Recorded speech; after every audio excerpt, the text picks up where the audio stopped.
Fala galera, aqui é o Gabriel e hoje é dia de história do universo absoluto da DC. Depois da Mulher Maravilha e do Batman, chegamos à história do Superman. Escrita pelo Jason Aaron e ilustrada por Rafa Sandoval, esse novo Superman do universo absoluto tem uma origem bem diferente, com uma pegada mais realista com ele na Terra. E no vídeo de hoje vamos comentar e analisar a história completa da primeira edição dessa HQ.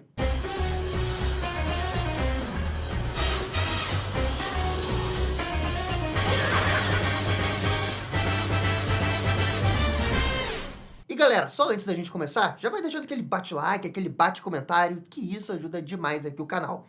Muito obrigado para todo mundo que faz isso. A edição começa anos atrás, a 9 milhões de anos-luz do nosso planeta Terra.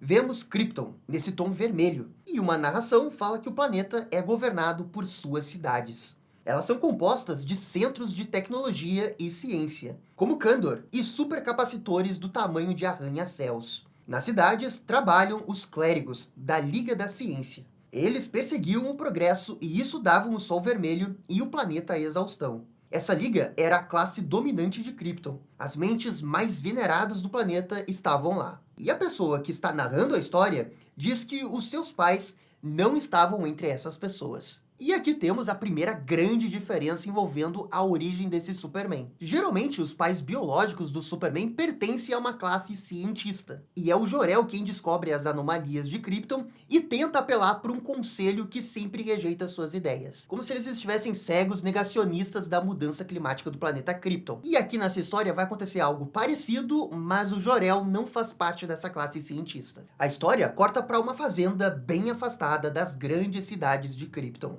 Duas pessoas conversam sobre a falta de chuvas naquela área. Inclusive, eles comentam que nos últimos dias, tempestades estranhas vêm ocorrendo no espaço, e que essa terra não está normal. E uma dessas pessoas é o dono dessa fazenda, e o detalhe é que ele tem um emblema S no peito. Esse senhor comenta que os clérigos cobram por máquina que faz chover. E de forma debochada, ele até duvida que em Kandor algum equipamento dê esse tipo de defeito. Uma mulher chamada Lara está consertando a máquina de chuva, e ela comenta que poderia construir uma nova máquina para o senhor, sem que ele precise pagar tanto para os clérigos. Contudo, ele lembra que esse tipo de atividade é ilegal. Apenas membros do clã da ciência podem criar equipamentos como esse. Então essa liga, ela tenta manter o status quo de não ter nenhuma mudança de classe social. Só eles realmente podem construir equipamentos científicos. E dá pra ver também que essas pessoas mais afastadas da cidade são um pouco marginalizadas. Como esse senhor que compra um equipamento de chuva, ele mal funciona e ainda tem que pagar caro por ele. A Lara conserta a máquina desse conhecido. E ela comenta que hoje está ansiosa, pois o seu marido, Jor-El, está fazendo algo que sempre a deixa apreensiva sobre a sua volta. E aqui tem essa pequena brincadeira da história, porque fica parecendo que esse senhor careca aí é o Jor-El, mas ele não é. Nesse momento começa a chuva. Em narração, o Super diz que a sua mãe na escola tinha excelentes notas.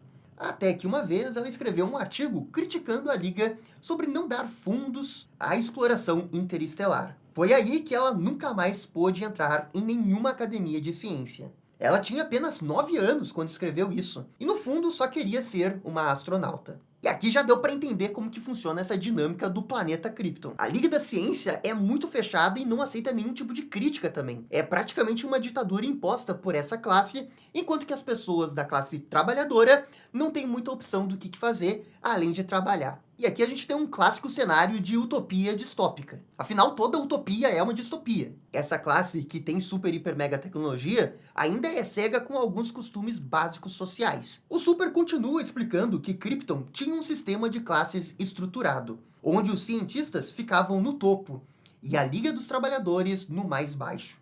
Esse sistema era tão rígido que as pessoas tinham de usar signos visuais para deixar bem claro essa distinção. Os cientistas aqui usam esse símbolo do Sol, e os trabalhadores, como os pais do Super, usavam o S no peito. Os kryptonianos se viam como filhos do Sol, o povo de aço. A típica distopia, que no primeiro momento você pensa que é tudo perfeito, mas no fundo tem grandes problemas sociais. Cortamos para uma mina de magma dentro do planeta. Trabalhadores vão investigar um sinal de alerta para evacuar a mina. A princípio, eles investigam as rochas e acham que não tem nada de errado ali. E um desses trabalhadores é Jor-El, o engenheiro do grupo. ele faz parte de um grupo que está preocupado com a estabilidade da mina e dessas rochas que são chamadas de Pedras do Sol.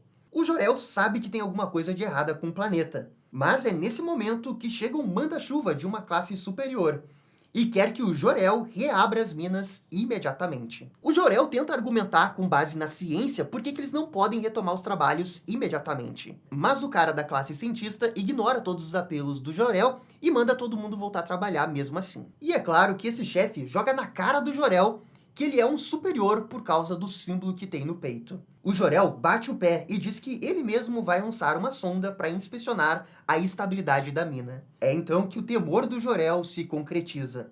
A caverna começa a colapsar, e o Superman, em narração, fala que o seu pai também teria um futuro brilhante. Contudo, no seu discurso da academia, ele ousou questionar os métodos de preservação do planeta. E como Krypton não ligava muito para essa questão de meio ambiente, ele foi alvo de risadas.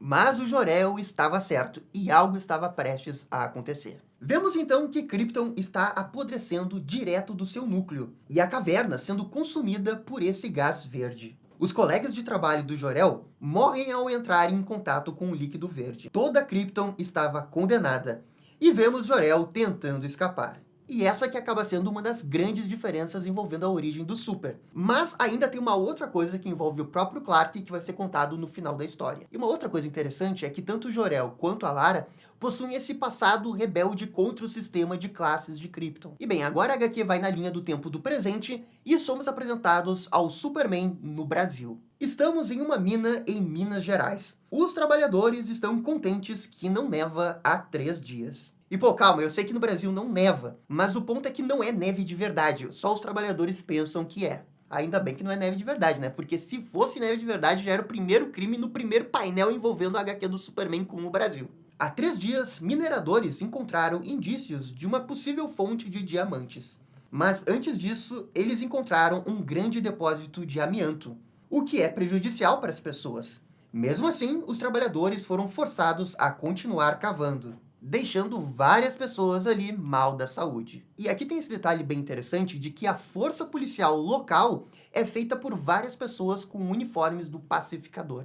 Eles regem o sistema de trabalho com mãos de ferro e obedecem a uma corporação chamada Lazarus. E os trabalhadores não têm permissão de saírem dali. É basicamente um trabalho escravo que a Lazarus está criando aqui. E que, de certa forma, também rima com o que aconteceu em Krypton. Os salários também são impraticáveis. Esses trabalhadores praticamente estão esperando morrer até chegar nesses diamantes. Contudo, ao avançar um pouco na mina, eles encontram vários carrinhos cheios de diamantes já lapidados. Todos os diamantes estão em perfeito estado, assim como não há nenhum traço de amianto no ar. Alguns dos trabalhadores acham que isso é um milagre e que não há outra explicação. Contudo, um deles diz que não é bem assim. E sabemos exatamente quem operou esse milagre. O trabalhador diz para eles levarem esses diamantes para a superfície e não comentar nada sobre como conseguiram fazer isso. Só que quando eles saem da mina, 2 pacificadores ficam surpresos e comentam que esse feito bizarro já aconteceu em outras minas ao redor do mundo e que também eram exploradas pela Lazarus. E os brasileiros ficam ainda mais confusos com o que está acontecendo. E essa é a deixa perfeita para confirmar que é o Superman quem está fazendo isso. Ele está de olho nessa empresa Lazarus há um bom tempo e viajou várias partes do mundo atrás deles. A história, então, mostra a noite anterior, durante uma nevasca, com aquele minerador de antes. Ele conversa com alguém misterioso, e o brasileiro explica sobre as condições da mina, e comenta que esse alguém meio que já virou uma lenda urbana por ali. Essa pessoa misteriosa não fala português, mas sim espanhol e inglês. O trabalhador avisa que no dia seguinte vai ter uma grande tempestade, e que hoje é melhor eles aproveitarem uma boa comida. E o Clark, claro, que é convidado para participar. Finalmente temos a confirmação que é o Clark, e ele diz que viu as maravilhas do planeta Terra, mas que também passou em outros lugares, como esse no Brasil. Indústrias que operam através do sofrimento das pessoas. E o Superman pergunta ao trabalhador qual que é a verdade, afinal de contas. E o brasileiro João diz que quando você encontra algo que vale a pena lutar, essa é a única verdade que importa. Superman agradece as palavras e sai dali dizendo que ele tem muito trabalho para fazer. Voltando para o presente, aqueles pacificadores ficam desconfiados com os diamantes e batem naquele minerador perguntando quem fez isso a eles. A fim de desvendar esse mistério, a Lazarus manda uma tropa de pacificadores, e que não tá ali para jogar damas com os pobres moradores da mina. Eles são extremamente truculentos e até mesmo batem em crianças. E essa tropa tá ali realmente para tentar conseguir mais alguma informação envolvendo essa pessoa misteriosa. Só que óbvio que nenhuma dessas pessoas sabe o que está acontecendo. Isso chama a atenção do Super. E em narração, ele comenta que se chama Kal-El, e que dessa vez ele se deixou se envolver nessa cidade. O Super começa uma briga com os pacificadores e joga um camburão deles pro alto. Ele diz que se cansou de ver tantos casos de pessoas sendo tratadas como nada. E vemos o seu visual, que é a mesma armadura da Liga dos Trabalhadores que os seus pais usavam. E uma coisa que diferencia esse Superman é que ele tem uma inteligência artificial que fica conversando com ele. A inteligência, que se chama Sol, analisa que as armas e a tecnologia que a Lazarus possui não são nativas dessa galáxia. E isso tudo enquanto o Super detona a tropa dos pacificadores. E, infelizmente, o Kal está ficando com pouca energia, pois faz tempo que ele não recebe a luz solar. Mesmo assim, ele consegue bater em vários pacificadores. A sua prioridade agora é de salvar as pessoas, mas logo ele é acertado com uma poderosa rajada de raios. São drones que estão emitindo essa energia. Um agente grita que o Superman deve ser capturado vivo, pois o diretor da Lazarus ordenou isso. E a Sol fala pro Superman que ele precisa abandonar essas pessoas, de que não importa o que ele faça, as pessoas desse planeta estão condenadas. Só que o Superman se sente culpado pelo que aconteceu, porque foi ele quem lapidou os diamantes. Ao mesmo tempo, o Super está sendo levado ao limite, e por isso se irrita e solta uma poderosa visão de calor.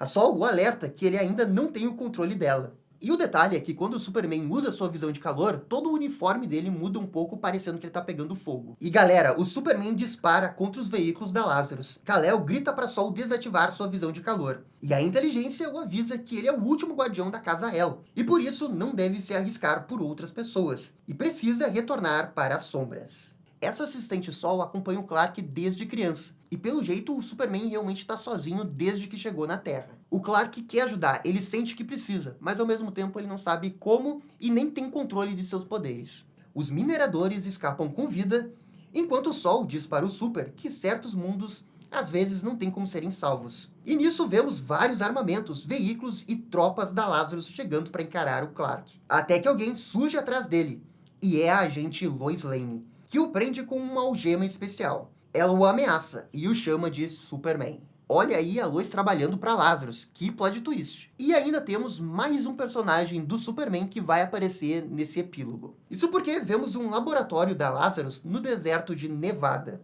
Um certo indivíduo verde aparece e com raios roxos analisa o Super. E esse é o Brainiac. Depois vemos que a fazenda dos Kents está abandonada e que é uma propriedade da Lazarus. A edição se encerra voltando para anos atrás em Krypton. Jor-El chega todo ferido daquele incidente nas minas e se encontra com a Lara. Ele se prepara para contar as más notícias, mas diz que ainda precisa realizar mais testes. Jor-El comenta que quer aproveitar ainda mais o que resta da beleza de Krypton. E o pequeno Kal chega logo depois. Seus pais tentam disfarçar o que acabaram de conversar e o abraçam. Contudo, o último quadro dessa primeira edição é uma flor naquele campo sendo consumida pelo gás do núcleo do planeta. Ou seja, Krypton tá com seus dias contados. E bem, essa foi a primeira edição de Superman Absolute, e eu confesso que eu não achei grande coisa, acho que das três foi a pior mesmo. Não que seja uma história ruim, é só que ela não teve nada que realmente me fisgou. Tem alguns elementos interessantes de ficção científica, distopia, mas ao mesmo tempo eles apresentam tudo de uma forma bem clichê, que eu não achei grande coisa. É a primeira edição, vale a pena esperar, ver as próximas edições, porque daqui a pouco a história melhora também. E claro, essa daqui é só minha opinião, vocês podem ter gostado da história. E por isso eu peço que comentem aqui embaixo. No mais, eu fico por aqui, muito obrigado e dá-lhe descer. E esse foi o vídeo da história do Absolute Superman. E aí, gostaram? Não gostaram? Deixem suas opiniões nos comentários. E se curtiram o vídeo, deixe aquele joinha e inscreva-se no canal para ficar sabendo absolutamente tudo sobre Batman. Obrigado, gente, e até a próxima. Tchau, tchau.